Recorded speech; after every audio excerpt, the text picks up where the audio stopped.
నాట్లు అయినాక కోతలు ఆగుతాయి. అది అవును బరాబరేనే. రేతలు ఎట్లయినాయో కోతలు కూడా కట్టినాయి, హార్వెస్టర్ కూడా టైంకి అందినాయి. అరే కోరియా అని ఇప్పుడు నీ ఇంటికి వస్తా నాకు సంగతి చెప్తారా పెద్ద వేసి పంచాయతీ పెట్టకపోతే నా పేరు ఇంకో పేరు సత్యాడ కాదురా. నిన్ను ఇలా కొడుకుతా బిడ్డ అనుకుంటున్నాను ఇంటికి వస్తా నాకు. కత్తి ఆడే ఉన్న తిడతాడేమే. అవునే. ఇంకోని తిడతారే మన కోరిగానే.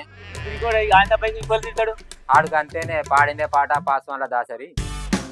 ఆడుగంతే కానీ మీరంతే పాడిందే పాట పాసవాళ్ళ దాసరి కాదా?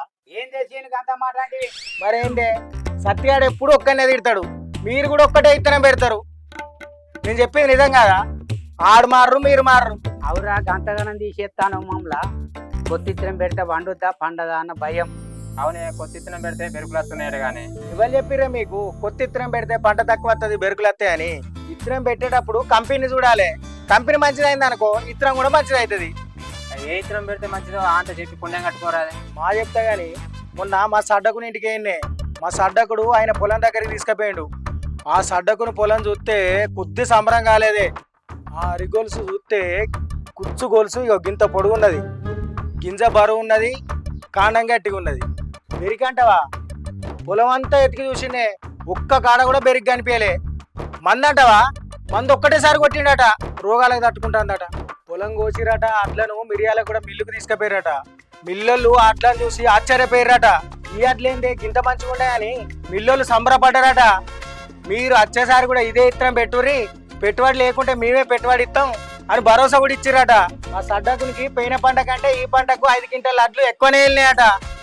మనం కూడా ఆ ఇత్తనం పెట్టుకుందాం, మన చీకటి బతుకులలో ఎలుగు నింపుకుందాం.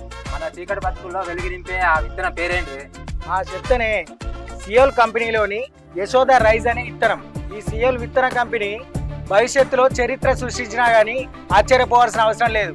ఎందుకంటే 18 సంవత్సరాలుగా రైతులతో క్షేత్రస్థాయిలో తిరిగిన అనుభవం ఉన్న వ్యక్తులతో పెట్టవన్న కంపెనీది. మనం ఒక్కసారి యశోద రైస్ విత్తనం పెడితే మనం, మన పక్క పొంటి పొలం వాళ్ళు, మన ఊరంతా యశోద రైస్ మయం ఖాయం. మేము ఆ సత్యాన్ని లెక్కలు కాదు, యశోద రైస్ పెట్టి నిరూపించుకుంటాం. కోరియా నీ పని అయింది బిడ్డ, చల్లబడదు ఇప్పుడు నీకు. గుర్తుంది కదా యశోద యశోద. యశోద కాదు యశోద రైస్ రైస్ రైస్. చూసిరా నేను మర్చిపోయినా కానీ పిల్లగాడు మర్చిపోలేదు. మీరు కూడా మర్చిపోకుర్రి. ఇందులో సన్న రకాలే ఉన్నాయా, దొడ్డి ఏమన్నా ఉన్నాయా? దొడ్డు రకం కూడా ఉన్నది, బోల్టెన్ బ్రహ్మాండంగా ఉంది. మీకు ఇంకేమన్నా సమాచారం కావాలంటే రైతు చైతన్యం యూట్యూబ్ ఛానల్ చూడుర్రి. నాకు పని ఉంది, నేను వేస్తా మరి.